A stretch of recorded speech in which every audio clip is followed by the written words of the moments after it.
So what are the major steps you do to create a great culture? Well, I think there's several things you got to do. First is you got to understand this is strategy. This is how do you separate yourself from your competition? How do you differentiate in the marketplace? I think the number one reason that companies are not customer driven is they don't understand how money falls from the sky, how they can own and dominate the market if they really deliver incredible, outstanding customer service. The second thing you got to do is look at the policy systems and procedures that are in place that are dumb, that irritate customers. It could be the hours you're open, it could be the way you can make payments. Most companies got a lot of dumb rules, dumb policies, dumb procedures, oftentimes created to make the CEO feel good, but they alienate the customer. So you want to make your company the easiest company in the world to do business with. The third thing you got to do is be more careful about who you hire. The service leaders hire maybe 1 out of 100. And most companies, you know, if the guy's got a pulse, you're hired. Okay?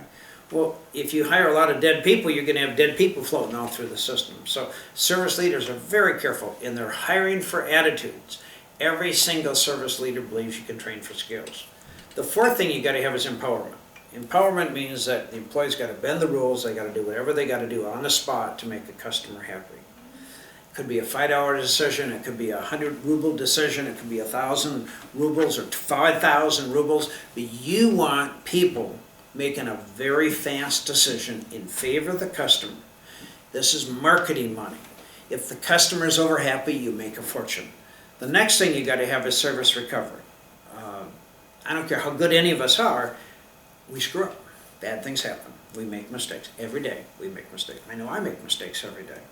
So when you screw up, how do you take a customer that's irate, that's upset, that says, I'm never going to do business with you again? How in 60 seconds do you convert that customer? So that's a very important skill I think you need to know. And I teach 4 things. Act quickly. Take responsibility. All this has to happen in 60 seconds. Then you got to be empowered, and last you got to compensate. You got to give them things that have high value, low cost, so the guy says, hey, this is really cool. I hope this happens again.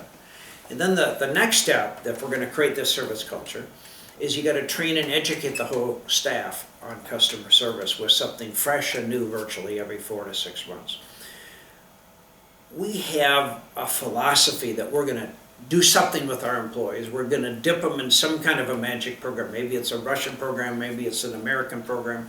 We're going to put them through, let's say, 1 day of training on customer service. And we know that this 25-year-old working in our company is going to change their entire life because they went through 7 hours of training. Give me a break. It's not going to happen, okay?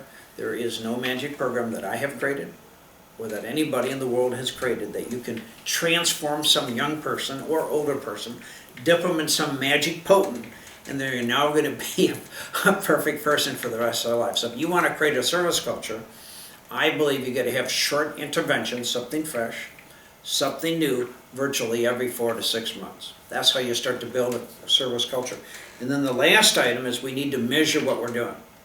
So financially, we know what the outcome is. So if we're measuring sales, we need to measure sales. If we're measuring customer complaints, we need to measure customer complaints. There's 16 different areas I think you can impact in any organization if you really focus on the service strategy. And every company's got different things that they presently measure. I think if a company is going to invest money in its people, to build people, to create a service culture, it needs to look at its return on investment. The companies that I track, that I follow, that are service leaders, they know financially the outcome. They know the impact, and they're never going to get off track.